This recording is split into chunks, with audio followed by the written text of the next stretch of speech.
أعوذ بالله من الشیطان الرجیم بسم الله الرحمن الرحیم. السلام علیکم و رحمت الله و برکاته. دوستان عزیز، برادران، خواهران، بزرگواران، السلام علیکم و رحمت الله و برکاته. امروز ما میخوایم براتان بخش سوم پارت آف اکاونتینگ ریکاردینگ بیزنس ترانزکشن براتان درس بدم. بسیار مهم است. به این درس ما براتان میگم که معاملات تجارتی که بین دو تا تجار یا دو نفر رخ میدهد یا در میان میآید، چگونه ورد بوکس آف اکاونتینگ اور دبل انتری بوک کیپینگ سیستم برسانیم. خب میایم درس شروع میکنیم. Topic number 3: Recording business transactions. topic سوم یعنی که معاملات تجارتی. خب پیش از اینکه من براتان به انگلیسی تشریح کنم، میخوام در یکم مورد براتان تفصیلات بگم که معامله تجارتی چی را میگه. هر زمانی که برای خرید یا فروش یا در تبادله یکان چیزی که دارای یک قیمت می باشه یا یک ویلیو می باشه بین دو نفر انفرادی یا بین دو تا تجارت ها یا تجاران که صورت می گیرد، او را بزنس ترانزکشن یا معامله تجارتی. خلاص و مختصر هر معامله که بین دو نفر ها برای تبادله یا خرید فروش یک چیزی در بدل یک چیزی که قیمت داشته باشه، طور مثال در بدل پول، در بدل طلا، در بدل نقره، در بدل زمین، در بدل خانه، در بدل ماشین، در بدل موتر و غیره و غیره، هر قسم معامله که میشه معامله تجارتی یا بزنس ترانزکشن میگن. بیایم حالا درس شروع میکنیم. A business transaction refers to any kind of dealing such as buying, selling, or exchanging something of value, including barter between two individuals or business entities. خب حالا چی میگه؟ میگه هر نوع معامله که بین دو نفر یا در تبادله یک چیزی که با سیستم بارتر، این بارتر سیستم ما براتون تفصیلش میتونم. این سیستمی است که در زمانهای قدیم میشد between two individuals، بین دو انفرادی، کسان انفرادی و یا تجاران یا تجارت ها که رخ میگیرد، او را بزنس ترانزکشن میگه. حالا میایم به بارتر سیستم. این چی میگه؟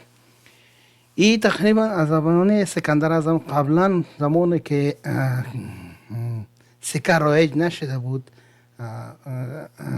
ترانزکشن یا معامله تجارتی که بین دو نفر رخ میداد یا صورت میگرفت یا در میان میامد، چی میکردن؟ یک جنس میگرفتن در بدل دیگه جنس سودا میکردن. این را بارتر سیستم میگه. طور مثال فکر کنه که من خودم در خانه گندم دارم و میخوایم که برم از بازار لباس و بوت و چیزا بخورم، اما پول نقد در او وقت رایج نبود. من خود او زمان نبودم فکر میکنم حالا یک سیستم است که پول ریال نقد رایج نیست، در بدل یک جنس دیگر جنس تبادله میشه و این معامله تجارتی رخ میگیره. میرم با بازار، میبینم دکانای بوت فروشی که هست، میرم میگم بدر ما بوت ضرورت دارم، پیش ما گندم از بدر گندم شما می بوت با ما یا شوز که میگه در انگلیسی میره برای ما میتونی یا بوتا را یا سرپایی را یا هر چیزی که میخریدم.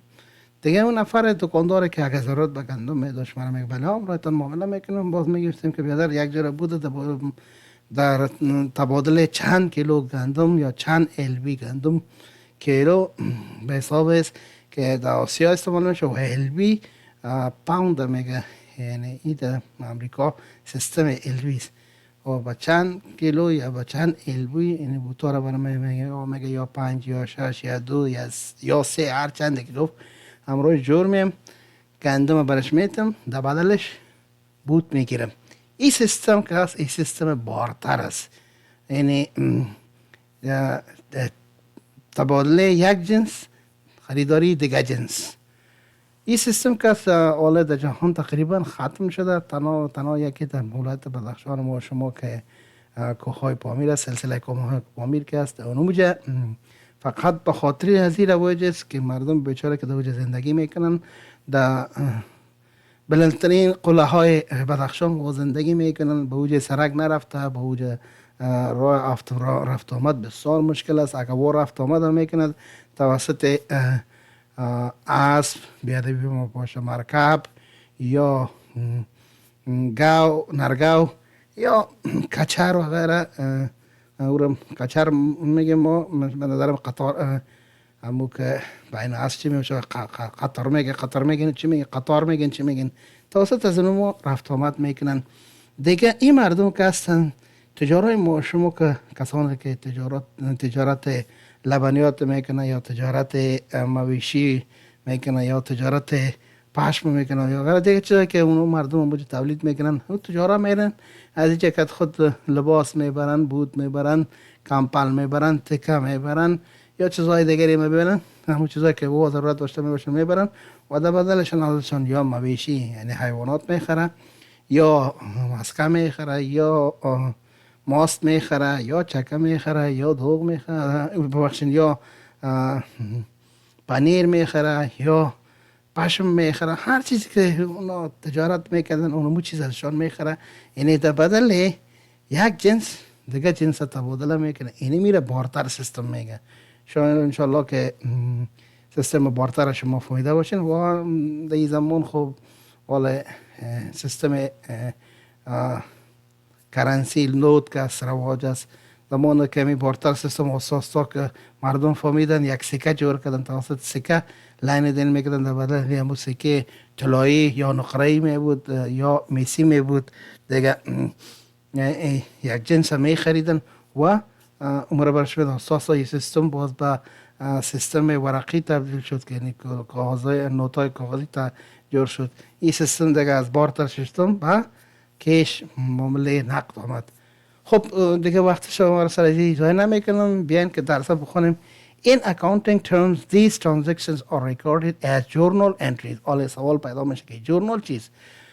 خب جورنال اینجا اگرچه تعریف شما نوشته کنیم، اما قبل از تعریف یک ذره برای شما وضاحت چه میکنم تا که شما بهتر بفهمید و تعریف به آسانی شما بتونید که یاد بگیرید. همین لفظ جورنال که از فرانسوی، از لغت فرانسوی جور گرفته شده، یعنی جور به معنای روز، یعنی جورنال معنای روزنامچه را میتهد.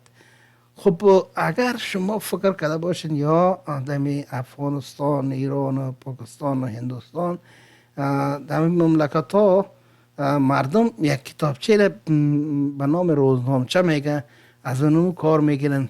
طرف راستش خریداری رو نشته میکنه، طرف چپش فروشات رو نشته میکنه. اینی میره روزنامچه یا جورنال میگه. دیگه بیاین به تعریفش. The word journal comes from the French word jour meaning day. یعنی لغت جورنال از جور میه که از لغت فرانسوی به نام جور میه که معنای روز میته. Indicating that business transactions are recorded daily in the books of accounting. یعنی معنای ازیل داره تمام روزمره کدام ترانزکشن ها یا کدام معاملات تجارتی که میشه و در کتاب های حسابی رسانیده میشه یا در روزنامچه رسانیده میشه. This process recording is known as bookkeeping and it comes in two main forms: double entry bookkeeping system and single entry bookkeeping system. میگم این معاملات که رخ میشه میره به سیستم بوککیپینگ یا یادداشت کتابچه یادداشت معاملات حساب میشه. این بدون است. دبل انتری بوککیپینگ سیستم در سیستم معاملات که دو رقمه باشه و سینگل انتری بوککیپینگ سیستم و معاملات که یک رقمه باشه. این دبل انتری بوککیپینگ سیستم چیز دیگه که دبیت می باشه، کردیت می باشه و این جورنال که جور میشه با قسم جور میشه که اول تاریخ می باشه، دومش دیسکریپشن یعنی تفصیلات میشه، سومش فایل نمبر. ایده سه نوع ما داریم: فایل نمبر داریم، چارت آف اکاونتینگ نمبر داریم و همچنین فایلو نمبر داریم. یا سهش یک مانا رو میته، یعنی با مشت حساب که اکاونت مو حساب میشه و نمویش چی میشه. بوره در صفحه در سلاید بعدی براتون درس میتونم که چه قسم مایی رو رساندیم. و سینگل انتری بوک کیپینگ سیستم هست که فقط هم یک صفحه میرسونه. این اگر شما در روزمره زندگی خود خریداری میکنین، براتون دکاندار یک دانه بیل یا رسید میده، این رسیدی که براتون میده این سینگل انتری بوک کیپینگ سیستم است. در زیرش یک کاپی میباشه، در سرش براتون ورق اصل برای شما میده. فرض کنید شما بازار رفتین، گفتین بیادر یک سیر برنج خریدی، یک بوجی آرد خریدی، بیادر گوشت خریدی یا بوره خریدی، لوبیا خریدی، بیادر خندم دیگه چیزایی که خریدی، حبوبات، این کلش برات میرسونه. بازوج میباشه قیمت، فیات، باز قیمت، تعداد، باز قیمت کل. اینمی کس اینمی سینگل انتری بوک کیپینگ سیستم است. یعنی همون بیل که براتون میته، هم رسید که براتون میته و سینگل انتری بوک کیپینگ سیستم است. و دبل انتری بوک کیپینگ سیستم چگونه است اینا براتون در سلاید بعدی براتون میگم. این مثالش دیگه براتون دادیم، 6 ترانزکشن جور کردیم که همه ترانزکشن ها را یک یک شما براتون حال تفصیل شدیم. طوری که در سلاید قبلی براتون گفتم که مشتمل به دیت یعنی تاریخ، کلمه دیت اینجا تاریخ میرسانیم، اینجا دیسکریپشن تفصیلات معاملات میگیم، چه قسم شده که چی شده. اینجا فایل نمبر یا فایلو نمبر یا چارت آف اکاونت نشته میکنیم. هر سهش یک چیز است. و شماره ای که مو اکاونت ساخته میشه، فرق کنه کاش اکاونت و جی بی 001 ساخته میشه. ای چیکاس کپیتال 003 جی بی 003 اما قسمی 2 3 4 5 6 7 این شماره را برش دادیم. خو اینیا را جی بی 00 جی بی یا چیزا را برش دادیم. این فایل نمبر است. و دیویت هر آن چیزی که به ما میایه یا مثبت میشه او را دیویت میگه و هر چیزی که از شما میره او را کردیت میگه. این یک مثال میتونم براتون فرض کنه اینه ای کس دیبیت است. زمانی که معامله کردیم یک چیزی که برای ما آمد او را به یک قسم مثبت حساب میکنیم و زمانی که یک چیزی از پیش ما رفت او را یک قسمی منفی یعنی گمش رفت از پیش ما. این قسم آسان ترین شش براتون باز براتون بگم. هر آن چیزی که ما به دست میاریم او را به دیبیت میگه و هر آن چیزی که از جیب ما، از تجارت ما، از دکان ما، از خانه ما، از هر جایی که میره او را کردیت میگه. ولی میایم که جیبی برادرز در اول جنوری چی کردن که یک تجارت خوراک فروشی را شروع کردن. جیبی برادرز فرض کنی در چی در کپیتال خود در بانک داشت $50,000. از $50,000 کش 10,000 کش کشید، این منفی کرد. چه قمان پیشش 40,000 دارد. در این صورت معامله که گرفت دبل انتری سیستم که میگه در دیبیت کش برش آمد انکریز شد. انکریز in assets یا assets is recorded as debit. زمانی که asset اضافه میشه دیبیت رکورد میشه و زمانی که کم میشه asset کردیت نشان میشه. یا یک طرح پول است یا asset حساب میشه. برای این حساب که از 50,000 10,000 کشید ای 10,000 ای کردیت شد. در بانکش چقدر پولش 40,000 یعنی 10,000 از حساب سرمایش کم شد. سرمایش 40,000 مان. امید است که شما فهمیده باشین اینجا کش یا کش پیشش آمد $10,000 انکریز شد در کاروبارش، اما اینجا از سرمایش 10,000 کم شد به خاطر زیر در کردیت رساندیم. اینجا تفصیل برش میتیم invested cash in the groceries business یعنی که سرمایه نقد در تجارت خوراک فروشی سرمایه گذاری کرد. تاریخ 2 جنوری 2nd 2025 groceries inventory account یعنی از جمله از $10,000 $7,500 چی کرد؟ خوراک باب خرید. ایناله او که پول برش داد، ایناله این در بدل چی خرید؟ در بدل پول خرید. پول چطور شد؟ کم شد و انوینتوری گروسریز در بدست آمد زیاد شد. یعنی از این جمله باز براتون قسم یک ضرب شما بی خوب بیره داره که فرض کو اینی کس ای دیبیت است، اینی گروسریز رفتیم در مارکت، اینی هم پول ماست. رفتم از جمله 10,000 ما اینی گروسری خریدم، 7,500 دلار گروسری خریدم. اینی که خریدم این پیش ما آمد. این که پیش ما آمد increase شد. Increase in asset is recorded as debit. این گروسریز که است یوم asset است. The current asset آمد و fixed asset آمد. یعنی در خوراک کباب بعض چیزایی هست که مثل مانند برنج، لوبیا، نخود و بوره، یا از مدت 1 سال بیشتر شاید بوره خراب شود بعد گذشت زمان، اما برنج، نخود، لوبیا از 1 سال زیاد مدت داره. به این خاطر ای چی میشه؟ فیکس اسید میشه. اما بس کرنت اسیدای مثل مسکه و شیر و لبنیات باب که هستن یا از مدت 3 روز، 1 هفته، 4 روز، 5 روز زیاد نمیشه، اینیا کرنت اسید میه. دیگه در گروسریز ما شما کرنت و فیکس اسید در دوش میه. به این خاطر د انکریز یعنی اضافه برای ما کامت انکریز 7,500 دلار اینوینتوری مثبت شد. باز براتون بگم این کس گروسریز است. این چی شد؟ آمد پیش ما مثبت شد، انکریز دیبت شد و این پول ما کس از جیب ما رفت، این گم شد، این کردیت شد. حالا به حساب منفی شد، پول ما 7,500 دلار ما رفت، پیش ما نشد. اینی که سوال پیش ما آمد در دکانم اجناسم گروسریم زیاد شد. خب به می خاطر گروسری انکریز شد، دبت حساب کردیم و کش ما در بدل از اینکه ما این خوراک کباب خریدیم کردیت شد، اینجا در حساب کردیت رساندیم. invested cash into groceries business. در تجارت خوراک کباب یا دکان خوراک کباب پیس پول خدا سرمایه گذاری کرد. خب جی بی برادرز در 27 جنوری گفت بیا ببین که ما چقدر فروشات کردیم. خب زمانی که او پول خدا که به دست آورده یا کش خدا که به دست آورده حساب میکنه 12,000 دلار کش پیش ازی آمده. خب حال اینجا باز assets است، current assets است، increase in assets is recorded as debit error. کست اینه ببینین کش آمد پیشش دبیت پلاس.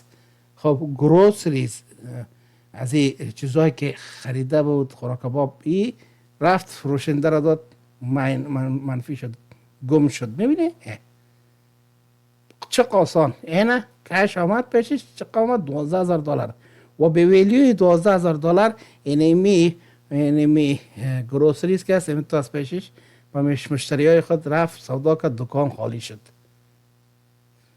به این حساب ما گروسریز سیلز فروشات گراس فروشات خود گرفتیم چی کردیم؟ 12,000 دلار در 25 روز فروشات ما شده و در بدلش 12,000 دلار ما نقد گرفتیم. به این خاطر cash sales during the month. در این یک زمانه که فروشات نقدی ازی چقدر بود؟ 12,000 دلار. به این خاطر ایره در کردیت گرفتیم که فروشات اجناس ما گروسریز ما در دکان کم شد و در بدلش کش یا پول نقد به ما آمد. پول نقد چون اضافه شد در دبیت نشته میکنیم، دکریزه در کردیت نشته میکنیم. همیشه به یاد داشته باشین دو چیز هست که یکی assets است current or non current asset و یکی expenses.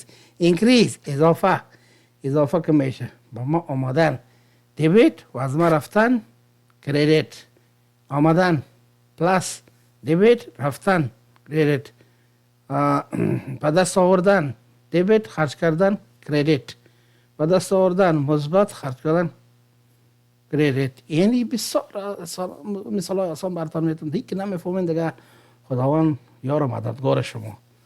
خب از این به بعد اینی سه ترانزکشن که ای تماما اکسپنسیو است و ما براتون گفتیم قبلا هم در چند ویدیو گفتیم که دو اکاونت مثل که قبل از این گفتم expenses and assets increase is equal to debit, decrease is equal to credit.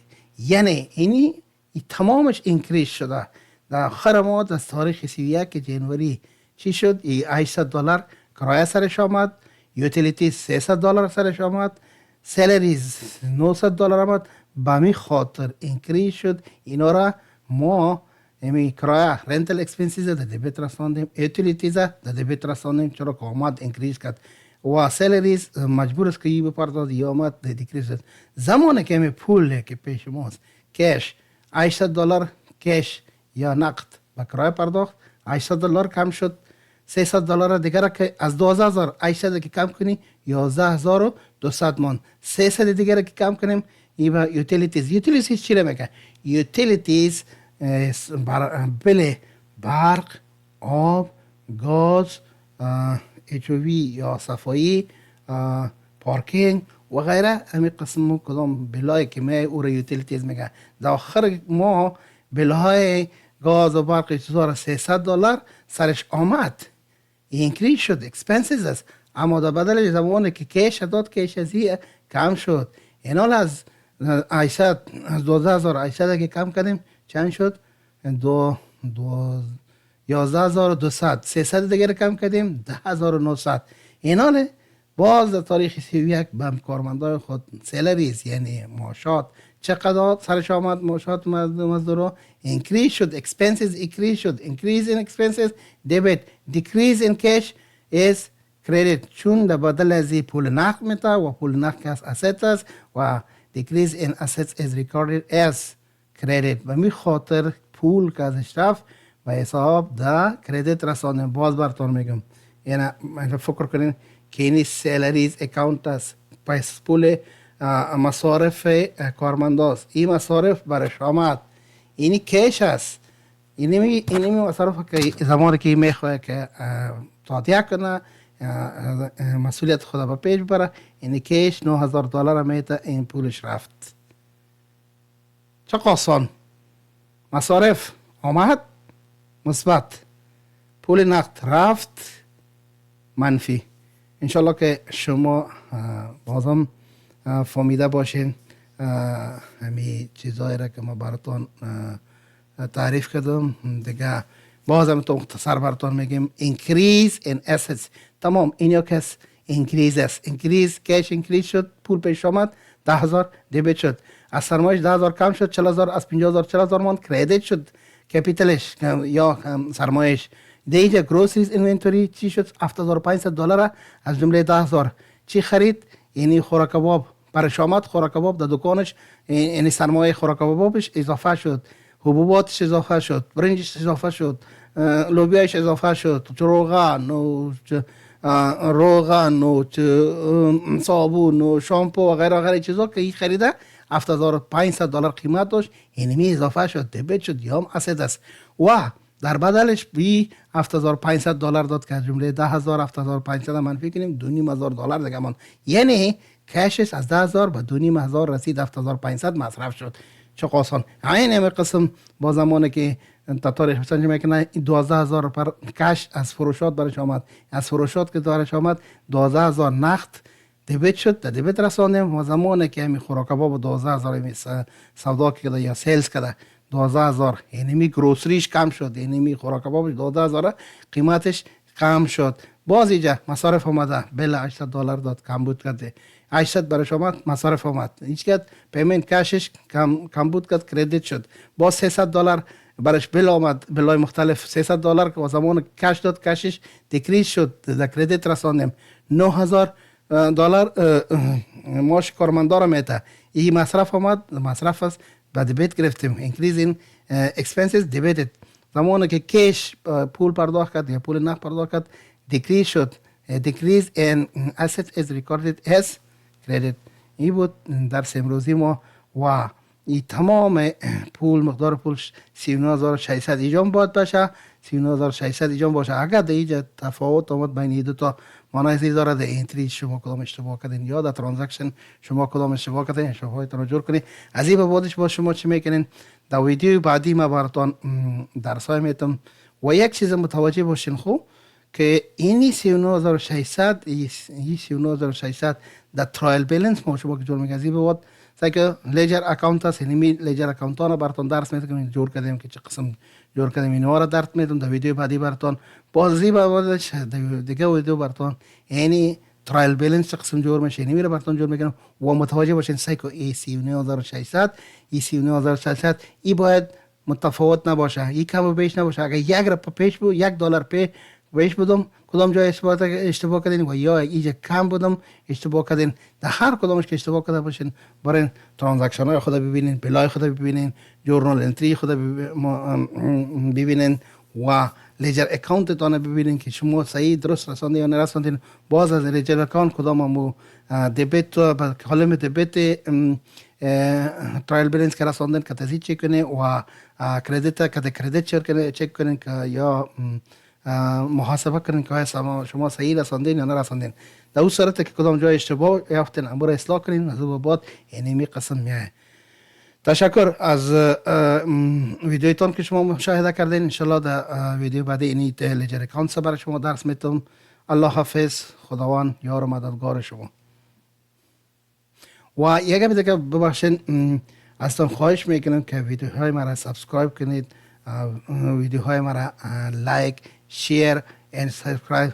ببینین ما با سابسکرایبر ضرورت دارم. هر چقدر که شما سابسکرایبر مرا اضافه کنم اون قدر ما میتونم براتون درسای خوب داینده چی کنم و میشه ما درسای آنلاین براتون شروع کنم. آنلاین اکادمی جور میکنم یا فیزیکال اکادمی جور میکنم. شما میتونین با اکادمی ما بیاین آنلاین درس بخونین. این هم به شما فایده داره هم به ما. آنلاین شما میتونین کدام جایی که مشکل داشته باشین از ما پرسان کنین.